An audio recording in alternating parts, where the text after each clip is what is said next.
You said that the message was clear going into the game and they didn't carry it out. When that's the case, when you go into the next game, do you say the message again or do you say it a different way, or how do you deal with that? Well, that's my job. We have to approach so many games that the message which I'm talking about is the simple, basic one, which is running and sprinting and doing the real basics in football. So really, that's nothing new today. I'll say that today. I'll say it before Aston Villa. I'll say it before every game. Sometimes you feel like you need to be more vocal on the point, and I was today because I understood the nature of this game and it was a dangerous game. And obviously, the players didn't take that on board into the first half. The second half, we did, and you saw the difference. You know, one team had real energy and a lot of control, but by then it was too late. But how do you make it different next time? But the players have to make it different on the pitch. So, the message is clear. I'll go over it again if you want and say that the basics are to run and to sprint, and the players have to do it on the pitch. Let's go to Andy Dillon. Hi, Frank. Can you hear me okay? Yes, I can, mate. Yeah. Hi, Frank. I just wondered, the West Bromwich Albion away performance was seen as a bit of a landmark. In that game, your team came back from 3 down and got a point. You kind of set about that a bit, but you didn't achieve it today. Is this worse than that one in what you've seen? And I just wonder how far back do you think today has set you in terms of your plans for this bunch of players? Well, it set us back 3 points in the short term, and out the first half was certainly our worst performance of the season, as far as I saw it, because it lacked the energy. And I think at West Bromwich Albion, I think there were sort of clear errors and culmination of things that went against us in the game a little bit, and the lads turned it around, to give them credit. Today, the way we approached the first half on pitch wasn't right.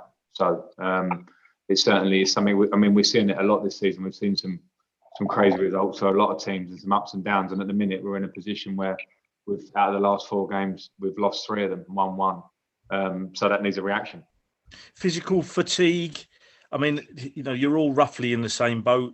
I guess, the top clubs of Europe, maybe not, you've got the hangover maybe from the Champions League, but is physical fatigue any sort of excuse for that today? Not today, no. So how do you re-energise physically your players now? Because you play again in 48 hours. Yeah, there'll be some changes, and I know that anyway. That I'm certainly not going to bang the drum about the quick turnaround after our performance today. It's not the important point. But to play in 2 games in 2 days, we have to make changes anyway. Some of them will now happen as well because of how the game went, and people will have to come in and inject the energy and the personality. These are normal performances. Normally, the reason we went so many games unbeaten was because of that. So we've come off that, and we must come back on it quickly. I think some of it is maybe where we're at as a squad. People wanted to talk us up as title contenders. I never accepted that as the case because we're not there. That takes time to build. And days like today are ones that we certainly have to learn a very big lesson from, everybody, myself included, because when I see that in the first half, I don't like it. So it can't happen. I just wondered, personality is not something your teams lack. They might lack other things, but not character and personality, or do they, do you think? And is that a big underlying problem you've got to address? Today they did, and today they did, and the players know that. The first half we lacked it. The second half we didn't, to be fair, and there'll be some players that will come out with credit for the performances in the second half. But today we did. I'm not going to generalise that that's the case because it's not. But today we did, and football will punish you if you do turn up and have that sort of lack of the basics in your game. Thanks, Frank. Cheers, Andy. Let's go back to Ian Bolton. Hi, Frank. Listen, a question about Aston Villa. What do you sense is different about them this season? Well, I think they're a good team with very good individual players. I thought they obviously added to their squad in a very good way in the off season.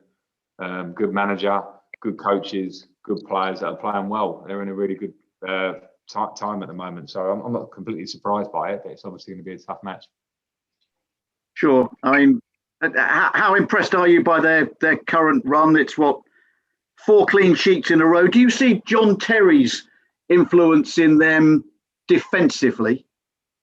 Yeah, I'm sure John has an influence because of one of the great, in my opinion, the greatest centre backs has played in the Premier League and for England and in the world for a long period of time with an absolute wealth of knowledge of the game. So his input will be invaluable to Dean Smith and all the staff. And obviously the team are working hard, and you've seen a real big uplift in them. And I'm sure there's a lot of work behind the scenes through John and all the staff there. Wish you well, Frank. Thank you. Let's go to Sammy. Hi, Frank. Can I just ask? This is the first difficult run you've been on, obviously, this season.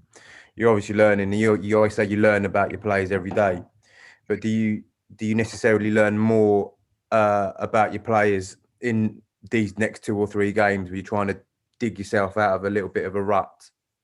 Yeah, I think you certainly do. The players, I'll learn about the players. The players have to learn about themselves. Some of them are young, some of them are new to the Premier League, and these tough times are things that we will have to go through. I don't think this season was ever going to be a plain sailing and a winning every week. We got confident when we got into a position where we were not losing games, winning a lot of games. Things are pretty easy at that point. When you lose a couple of games, they become much tougher, and you have to. The only way out of it is to fight and to work hard.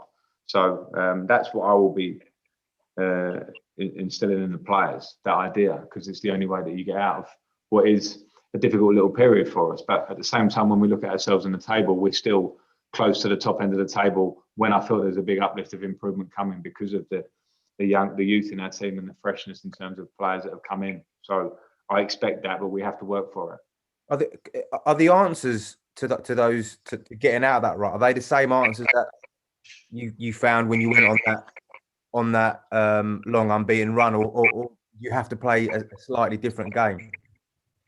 Well, I think when we changed the system before, it certainly helped us to get an uplift, because we're not feeling as fluid as we like to be, and it's my job then to look at it and feel if we can be better, and I think it helped. But obviously the players are the ones, as much as the players were not good today in the first half, they were very good for a long period and improving in that unbeaten run. So it's a case of staying strong mentally and just bringing back the good basics to get you on that run, because we have a talented squad. There's a lot of uplift in it, but you have to keep hitting the basics day in, day out. And you know, the few defeats we've had recently are because we dropped off. The players have dropped off a level. It's my job to pick it back up. Thanks, Frank. Okay, let's finish with James Robson. Hi, Frank. Can I just ask what you'll do now between this game and Tuesday? Do you plan to see the players, or is it you leave them alone now until Tuesday? No. We're in tomorrow normally, so we'll have to prepare for the game as we always would. But it'll obviously be a lot of recovery for players that have played minutes. Some of the players that haven't played today have done some work on the pitch afterwards, and we'll prepare for Villa as we normally would, in terms of we're looking at them and getting ourselves right. And Ziyech? He won't be fit. Thanks. Okay, thanks very much, everyone. Thank you.